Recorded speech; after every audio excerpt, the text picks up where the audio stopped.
Meni kechir. Seni asrab avaylashga harakat qildim. Dunyoga keltirib, oyim bilan dadangga topshiraman degandim.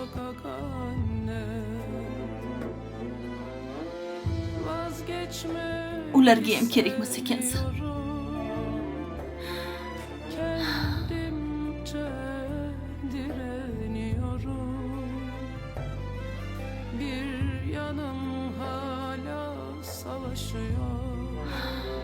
Bugun hammasi tugashi kerak.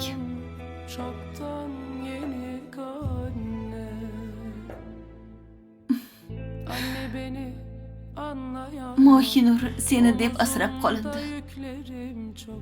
Seninkinde yer kaldıysa başımı koysam biraz anne. Dunyoga kelganingdayam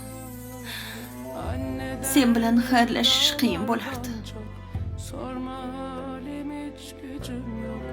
Elinde derman kaldıysa başımı okşa Meni kechir. biraz anne.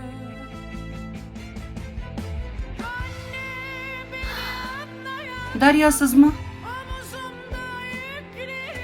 Chiqing ko'rsatkaga.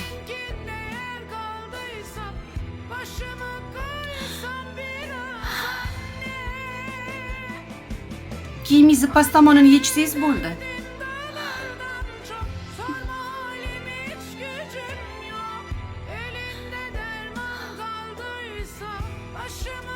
Bolani oldirarkansiz, homilador bo'lib nima qilardingiz?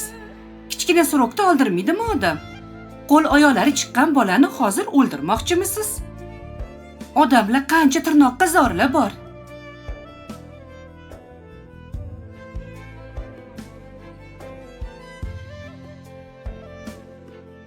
Og'riydim.